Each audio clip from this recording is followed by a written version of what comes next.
This is one of the coolest looking tanks I think Wargaming have ever released in World of Tanks console, and it is of course one of the more recent vehicles, the Senjitsu TO55, which is essentially almost like a T55 variant that plays at tier 8, and it has this 320 alpha damage gun. It also gets a flamethrower, and it makes it very interesting to play. So hopefully you're going to find out all about this brand new vehicle in World of Tanks console in today's video, and if you do enjoy, then think about hitting that like button as it helps me out as a creator. But most importantly, I want to show you how this thing plays and also how it can help you when it comes to learning about the weak points of this tank, how to deal with it, with the limitations, and if you are playing this and you're thinking about getting it, then at least you'll know what this tank is all about. So the first thing that I have is that it is a tier 8 premium version from the Soviet line, which is of course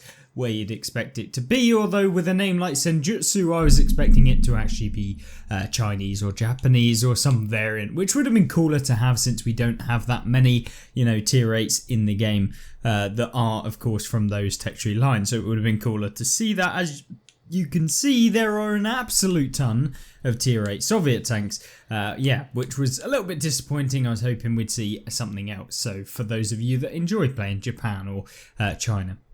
But the Iron Maiden kind of tribute, which you can see on the side, looks pretty cool. Has of course got all of these arrows, etc., but the arrows don't count for anything because it's all about the statistics. So let's have a look at those. Now, first things first, we've got a commander in here. This is the way in which we've done the commander. Just for those of you that are interested, this is my typical build on a medium with a decent amount of armor, and that is 6 cents, Born Leader, Rapid Loading. Now these are the 3 pinnacle perks in my opinion as to the things you want to get first, and then of course we went with Steady Aim, which is usually the 4th perk that you pick, and then we went with Snapshot for a bit more accuracy when we're moving in this medium, and of course Camo just so that we can outspot opponents, along with situational awareness.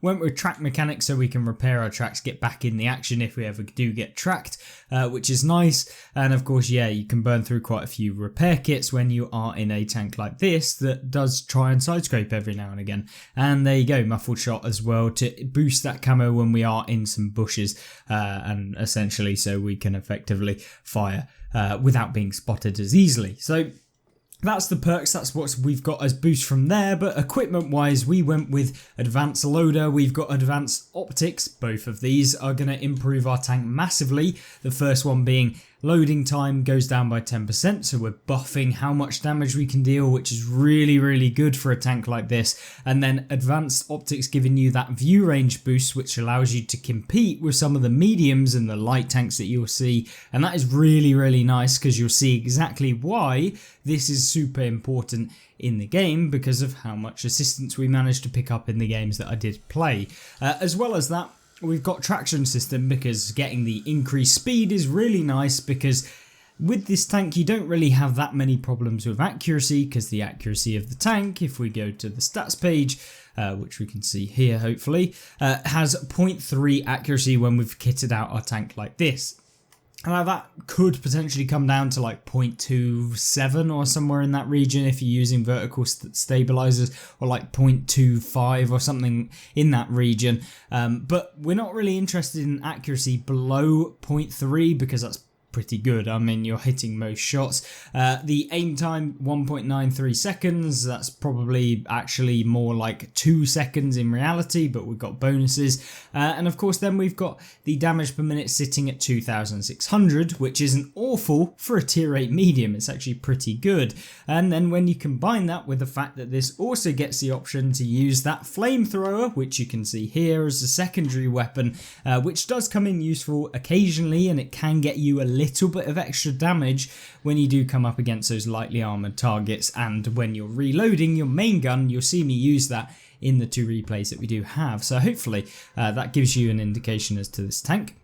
Obviously, some of the negatives are that it only gets 5 degrees of gun depression, which does suck, I won't lie, and it does kind of leave you a little bit vulnerable in some positions, and yeah, I guess we'll find that out throughout the game.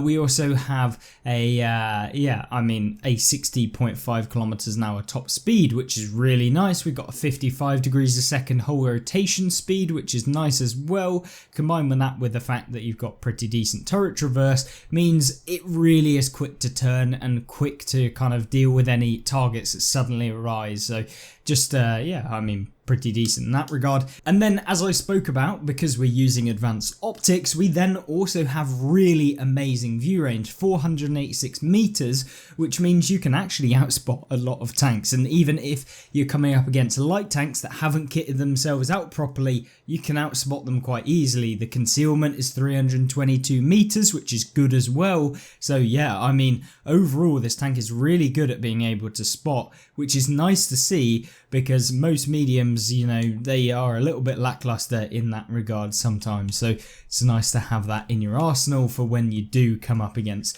those light tanks, and when you are trying to get the good combined damage games where you're dealing actual damage and getting assistance.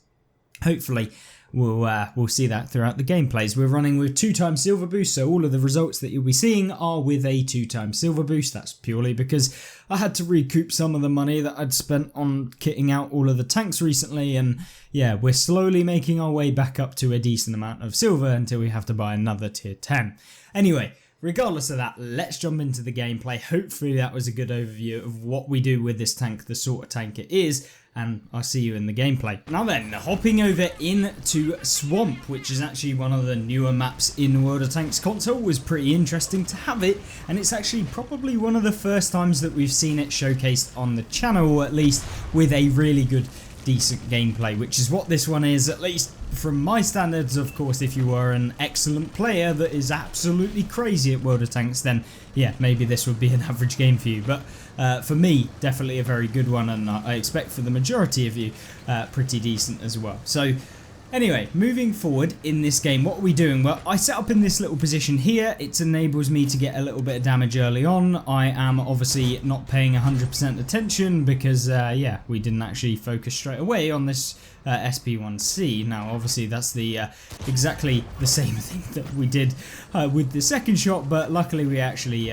focus in for the actual shot, so it's nice to see. But the Panzer 58 Mutz keeps poking and cresting this ridge, so we're just going to pull back, avoid getting hit for free, and then we manage to get a free shot into the enemy version of us, so that's nice to see.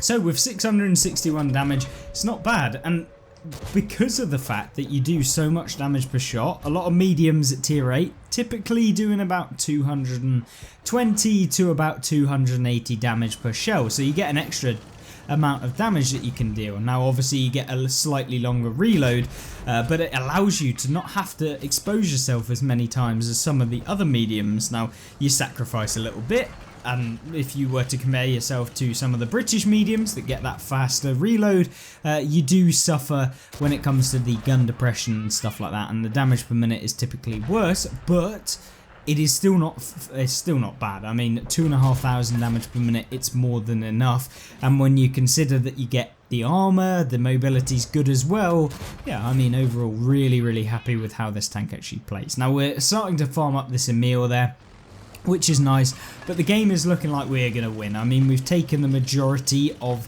the kind of space on the map, and you'll notice that down in the bottom right hand corner on the minimap, the enemy team are in a bit of a hold down position that is kind of annoying and for our team to push into, because they're kind of getting crossfired. So what do? Well, we make our actual brain work for maybe half a second for once, and decide to actually come up into this position. Now this position's pretty defensible and kind of counter YOLOable. If anyone YOLOs you, it kind of never usually works out very well for them. I mean, you might die or whatever, but it's never usually worth it for them to actually do that. But what we do here is we create a crossfire on those people that kind of sat hold down and that's nice, and it helps out our team quite a bit. So that's why I went here. It was a really nice position and probably one of the pivotal bits, because you know, when you're trying to YOLO into tanks that are hold down, etc., like our team were trying to do, it usually doesn't end up very well. And so yeah, we just start farming them up and really nullifying the position that they were in. So if you can do that in your games,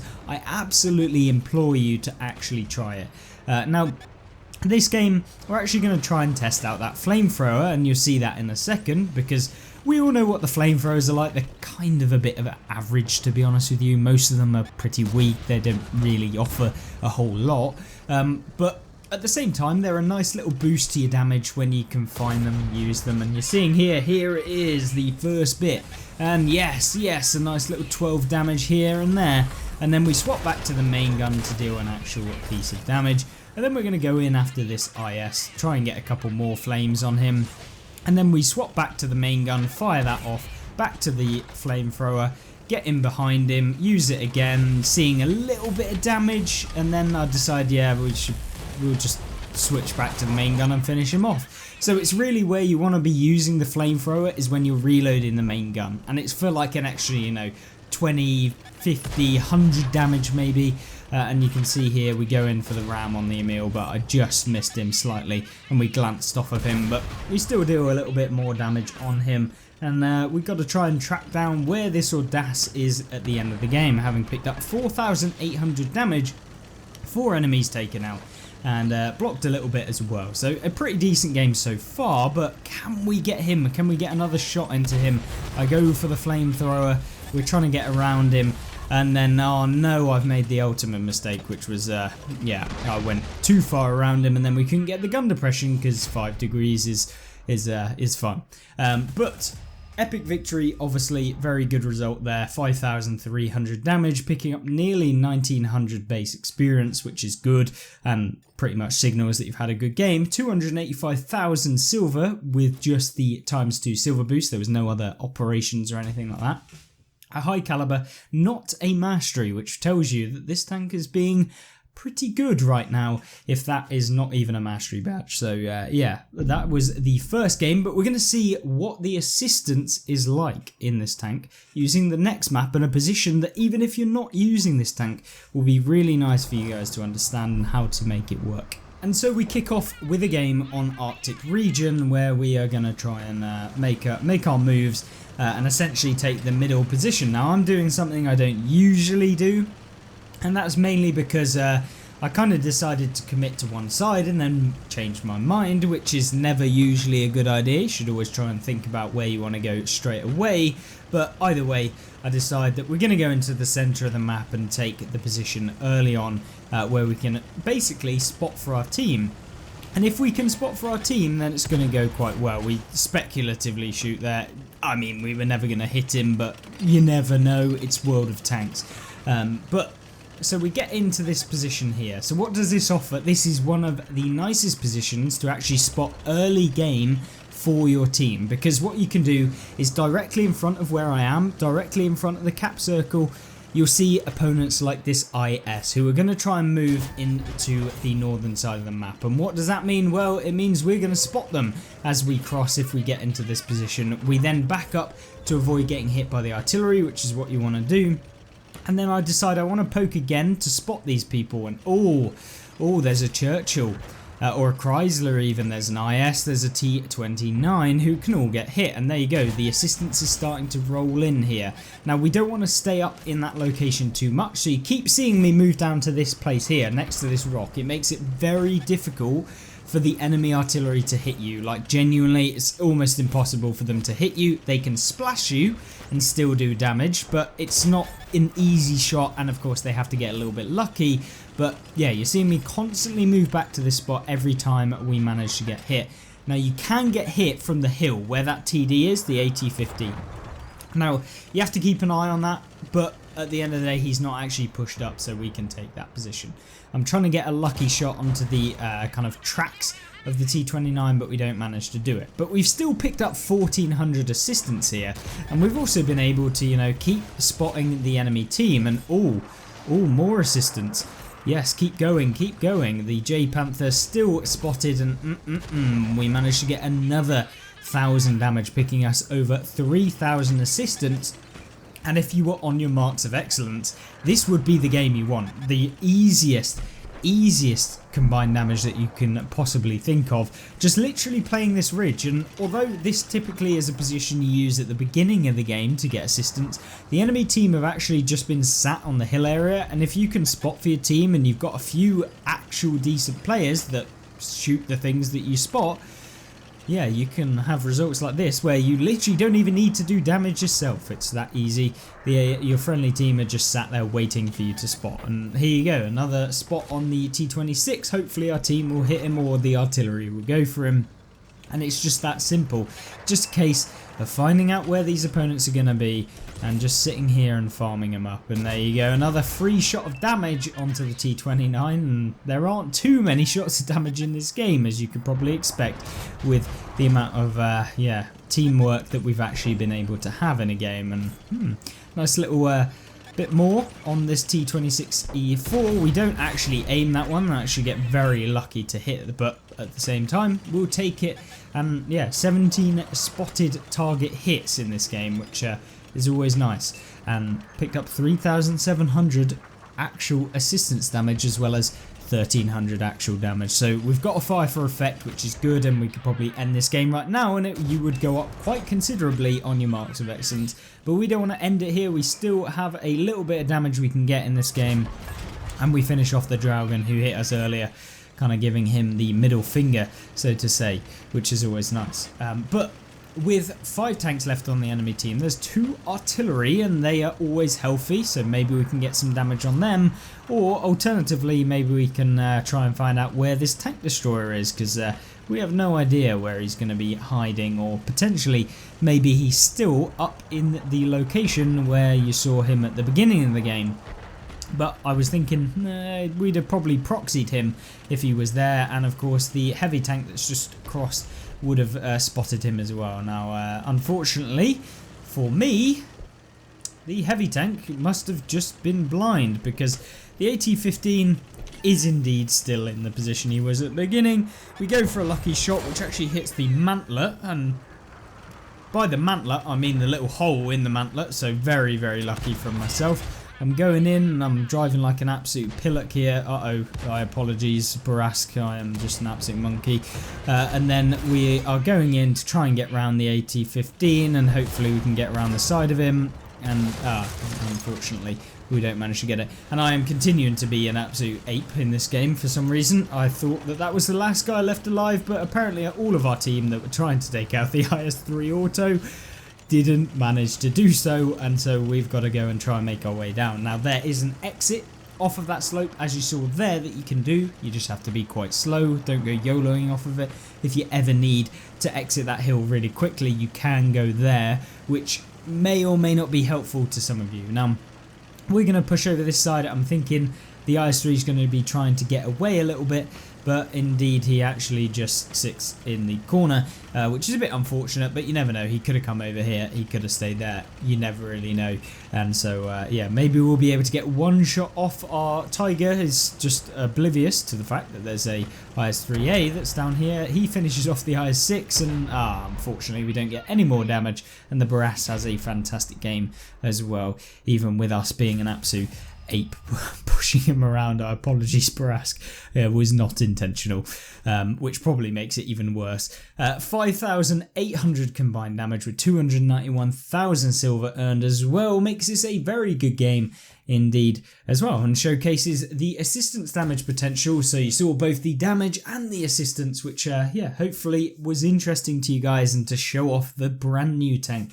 If you have any questions, let me know in the comment section down below, and don't forget there'll be another video on the new tank that came alongside this one tomorrow, so stay tuned. Hopefully you have a fantastic rest of the day and a fantastic rest of the week if you don't catch me again this week. So I'll see you in the next one. Goodbye.